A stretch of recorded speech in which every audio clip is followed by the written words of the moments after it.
बड़ा रूप लेती हुई दिखाई दे रही है, क्योंकि जैसे जैसे इजराइल की सेना जमीन की जंग लड़ते हुए आगे बढ़ रही है, उसी तरीके से उत्तरी इजराइल में लेबनान की सीमा और जॉर्डन की सीमा पर तनाव बढ़ता ही जा रहा है। इस रिपोर्ट में देखिए।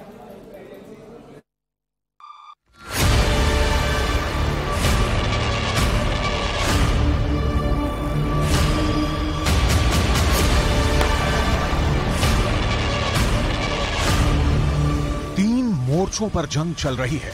इजरायल की सेना हर मोर्चे पर दुश्मन पर भारी पड़ रही है। गाजा में ताबड़तोड़ हमले जारी हैं। अब वेस्ट बैंक में भी हमास के ठिकाने पर हमले होने लगे हैं। वहीं लेबनान की सीमा पर हिजबुल्लाह के साथ जंग चल रही है।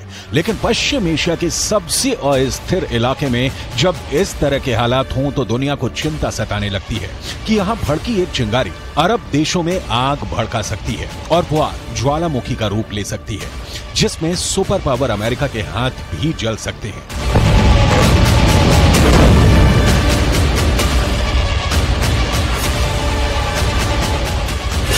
पश्चिम एशिया में महातबाही की दस्तक।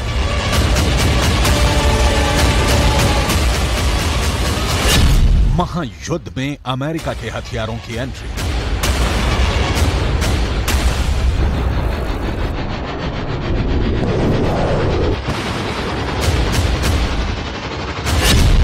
अमेरिका ने की ईरान को रोकने की तैयारी।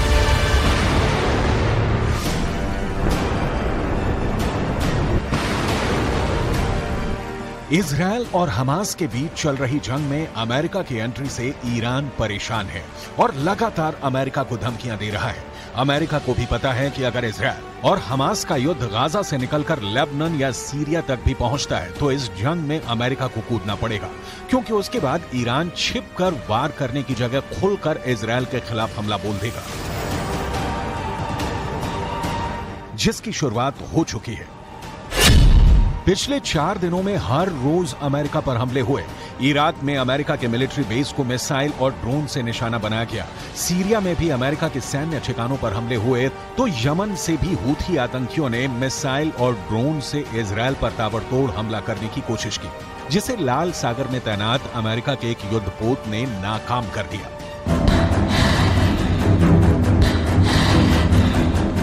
अमेरिका ने सालों तक अपनी नेवी और मिलिट्री के 1 लाख से ज्यादा जवानों को पश्चिम एशिया के कई मुल्कों में अलग अलग सैन्य ठिकानों पर तैनात करके रखा था।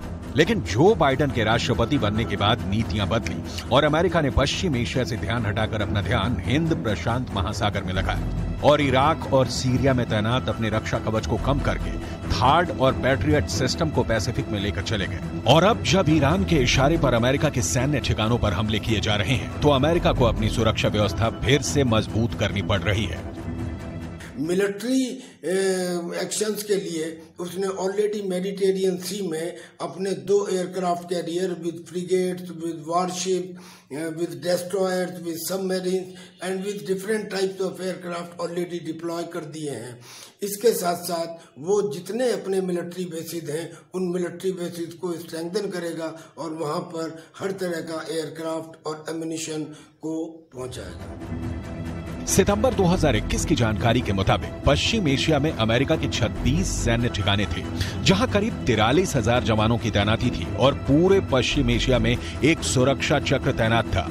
ईरान के आसपास अमेरिका के कितने सैन्य ठिकाने थे और कैसी तैनाती थी, लेकिन मौजूदा वक्त में यहां के अधिकतर अमेरिकी मिलिट्री बेस पर तैनाती को कम कर दिया गया है। लेकिन एक बार फिर अमेरिका का फोकस पश्चिम एशिया की ओर बढ़ा है और पुराने रक्षा कवच को एक्टिवेट किया जा रहा है। इसकी सबसे बड़ी वजह है इजरायल और हमास की जंग के बढ़ने की संभावना, जो पश्चिम एशिया में कई मोर्चों पर जंग के ज्वालामुखी को सक्रिय कर सकता है। वर्तमान की स्थिति को देखते हुए अमेरिका अपने एयरक्राफ्ट डिप्लॉय करेगा और एयरक्राफ्ट में भी F-15, F-16, F-35, A-10। America ने पश्चिम एशिया में एयर डिफेंस सिस्टम को एक्टिवेट किया। थार्ड और पैट्रियट मिसाइल डिफेंस सिस्टम की तैनाती का फैसला। पेंटागन ने पश्चिम एशिया में अतिरिक्त जवानों की तैनाती का फैसला लिया। पूरे क्षेत्र में नौसेना और मिलिट्री की तैनाती बढ़ाई जाएगी। अमेरिका ने पहले ही 3 कैरियर स्ट्राइक ग्रुप को पूर्वी भूमध्य सागर में तैनात कर दिया है। वहीं ओमान की खाड़ी और लाल सागर में भी अमेरिका के मिसाइल क्रूजर की तैनाती पहले से है। इसके अलावा बहरीन में अमेरिका का बड़ा नेवी बेस है, जहां अमेरिकी नौसेना का 5वां बेड़ा तैनात रहता था। उसे एक बार फिर एक्टिवेट किया जा सकता है। जाहिर है, अमेरिका हर तरह के हालात से निपटने की तैयारी कर रहा है। अमेरिका को पता है कि अगर वो पश्चिम एशिया में तैनाती बढ़ाता है तो उसके दबाव में इजरायल और हमास की ये जंग शायद आगे ना बढ़े। लेकिन साथ ही में अमेरिकी बेस पर जिस तरह से हमले हो रहे हैं, उससे अमेरिका को ईरान के आसपास न सिर्फ अपने जवानों और सैन्य ठिकानों के लिए सुरक्षा कवच को मजबूत करना है, बल्कि अपनी स्ट्राइक क्षमता को इतना ज्यादा बढ़ा देना है कि कोई भी हमला करने से पहले 100 बार सोचे।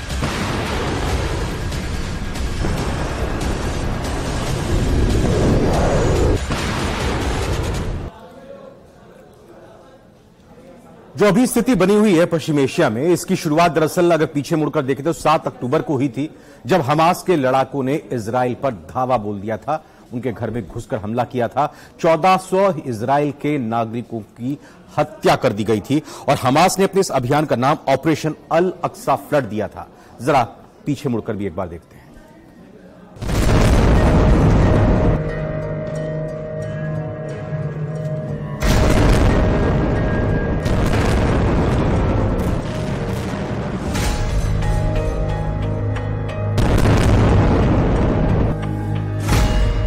कौन है वो जिसने इजराइल में कोहराम मचाया?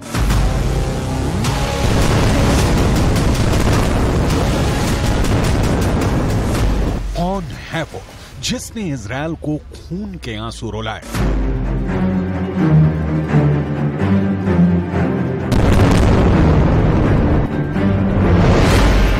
कौन है वो जो हमास को चलाता और कंट्रोल करता है?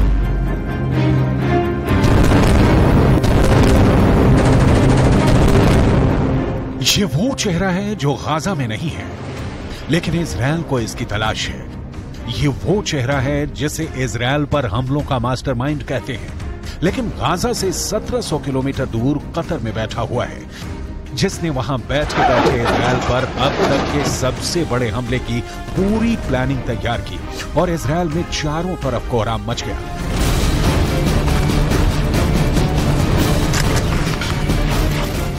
सात अक्टूबर की सुबह इजराइल पर हमास ने रॉकेट की बरसात कर दी। हमास के लड़कों ने इजराइल में कत्लेआम मचा दिया।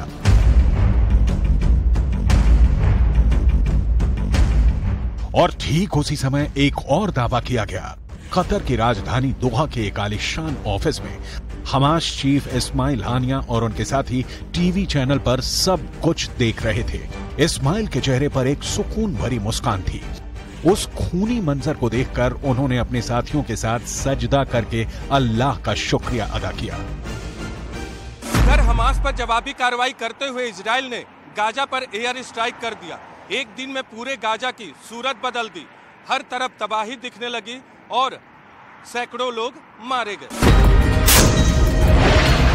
इजराइल हमास जंग के 2 हफ्ते हो चुके हैं। गाजा पट्टी के लोग बिजली, पानी, राशन और दवाओं के लिए तरस रहे हैं।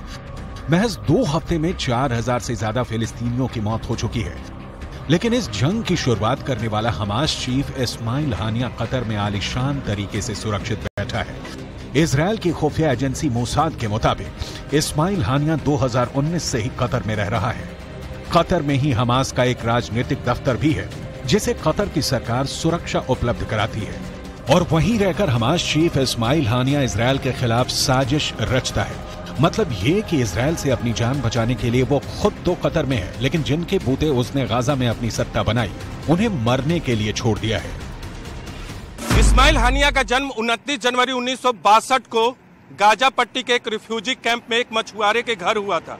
रिफ्यूजी कैंप में ही उसने शुरुआती पढ़ाई की थी और 1983 में गाजा के इस्लामिक यूनिवर्सिटी से हानिया ने ग्रेजुएशन किया था।